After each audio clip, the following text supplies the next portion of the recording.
Welcome back to my channel. Thank you, current subscribers and new subscribers. Go ahead and push that red subscribe button and join the family. Today, I'm going to show you how to cut your tilapia. You hear a lot of things, positive and negative, about tilapia, and how I solve that problem is, this is a fish. It's not plastic and not anything. It's a fish. So if I buy it in this form, then I'm okay with eating it, okay? Normally, where I go get my fish at, they cut the inner guts out. So that part will be already gone. And they will also scale the fish for you before they sell it. So all I'm going to do is get right to it. I just take these and I go ahead and rinse them off real good. You know, anything you're going to do, you're going to rinse it off really good. And I do that so the fish won't be so slick, so I can actually hang on to it. Okay, I don't do anything with the head but cut it off, okay? So I just go right behind the back gill and I just cut that off. Because I don't use it at all, nothing. It's a wrap. Okay? So that's one thing I just get rid of. That's going to go right out. Okay? So stick that back in there. Need to get a towel. Where's the towel? Okay, here's the towel. Okay, and I'm just going to put this towel here so it can catch any of the extra moisture, blood, whatever's going to run off of it, because I can't hardly stomach any of that. So we're going to have this towel here to catch any of that runs off. Okie dokie. Now, what I'm doing is I'm just going to cut here. Yeah. Cutting that open. I'm cutting down here.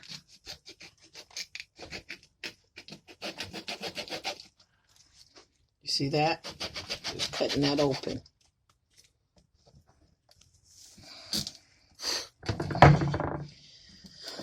Doesn't have to be perfect. You just want to cut it open so that when you're cooking it, you're not going to have a lot of too thick for it to cook all the way through right. Okay? So I just open that up. And then I cut it. Okay, and then I will just take this bone out. Be careful, because it is sharp sometimes. And I'll just take that main bone out. Let's take it out. Any of this stuff that doesn't look good or whatever, I pull that on out too. Now be mindful when you're doing your tilapia like this, you're going to have some bones because it's not filleted. But I'm okay with the bones and all of that, because that represents to me that this is a real fish. Now, if they can make a real fish like this and it's fake, that's the only way they're going to get me. But other than that, then we're just going to take this and run it under the water. See this? And I just like to clean all this meat. I just like to clean that. I don't like anything slimy or anything else. Just pretty much cleaning the meat real good. Now, I normally cut all the fins off, but if you don't, it's not a big deal. And then I'm going to cut this piece in half. Okay? Now, my Debo, he doesn't really care for bones, but the bones in here will not be hard to get out or to decipher, okay? So you're going to take and cut that again. There you go. There's two pieces of fish. Okay? So we got that. Wash that out real good. Any of that gook and duck, I just pull it on out. I think sometimes I'll waste some of the meat because I don't like that slimy, gutty stuff, but hey, Everything you gotta cook it the way it's gonna appeal to you. So in order for it to appeal to me, I have to have a lot of that stuff off of there, or I just don't want it. Just doesn't appeal to me as something I want to eat when it's not cleaned a certain way. Okay? We're just rinsing those pieces off. And out of that one fish, we got us 4 pieces of fish to fry. So we'll set this aside. And we're going to keep cleaning the rest of the fish. Okay? Here's another one. It's a nice sized fish. And like I said, where I get them from, they take the innards out. So that's a plus for me. I'm going to cut that head off. I don't do nothing with the head. Somebody that lives in Indianapolis that wants that head, call me, and whenever I'm cooking fish, you can drop by and you can get all of it. Okay. Okay. Get that board clean.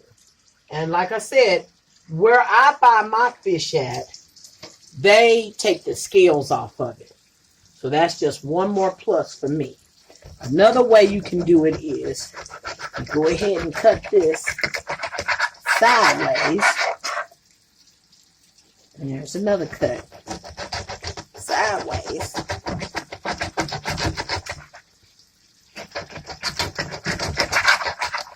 Okay, and after you cut them sideways, then you can turn them to the side, and sometimes that's easier for people to cut them that way. If that's easier for you to cut it that way, then fine, so be it. Cut it that way. But whichever way is easiest for you is best. And then, like I said, you're just going to get whatever slime or anything out of there. And just make sure, when you get that squeak on that meat, you know you've cleaned it very well. Okay? I just don't do all that crud and crap. Okay?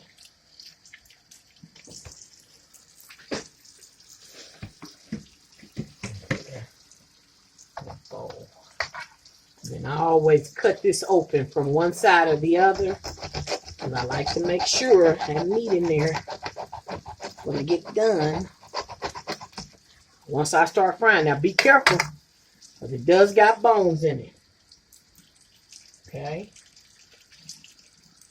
All right. Some people like to cook the tail. They like that crunchiness. But with me, I can cut it off and I'm okay with it. Okay? Because I'm all about the meat. Okay, see this one here? You turn it to its side. And you just cut right down there. Now be careful.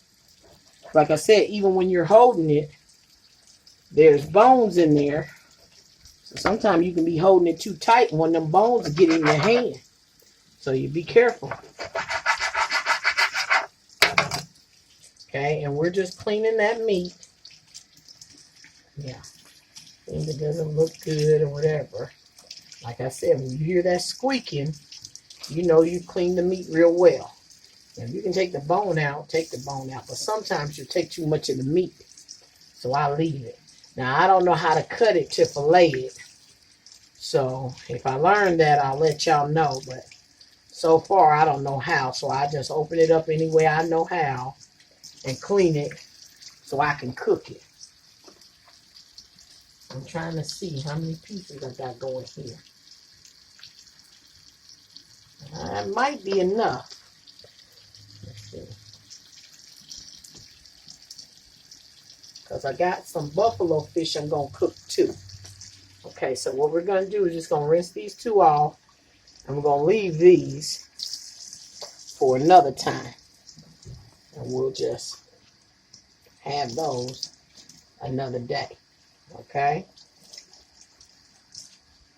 Yeah.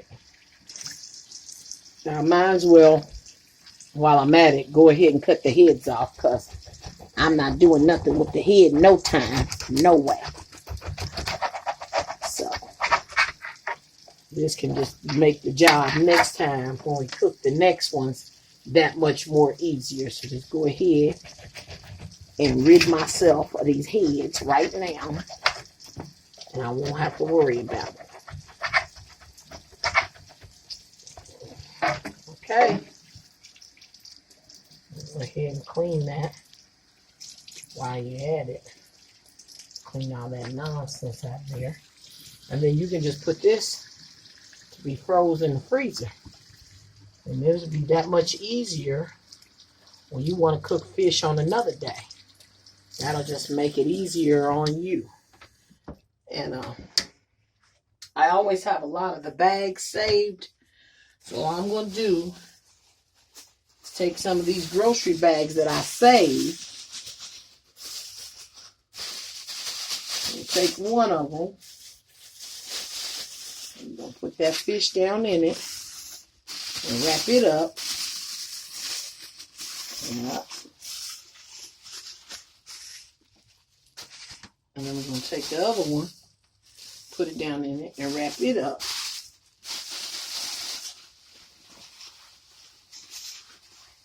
Then we're going to get 2 more bags because you want to double wrap them. But if you have Ziplocs, use your Ziplocs. But I like to repurpose things. So put that right on in there. Double bag it, and it's just as good as a Ziploc. That's all your leftover. That's your garbage. You're going to throw it away. And then once you get them wrapped up, you're just going to pop them in the freezer. And my freezer's always full. My freezer's always full. So I have trouble trying to stick them. And that's another reason why I wrap them like that. So then I can just stick them somewhere and it's easier to try to put them in there. Okay? So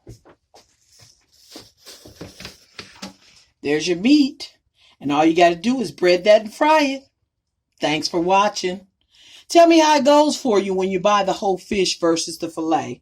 You know, if it's easier the other way, I don't blame you. But this is just a helpful tip for somebody who buys the fish and you're not quite sure how to do it. So, like and subscribe. Bye-bye.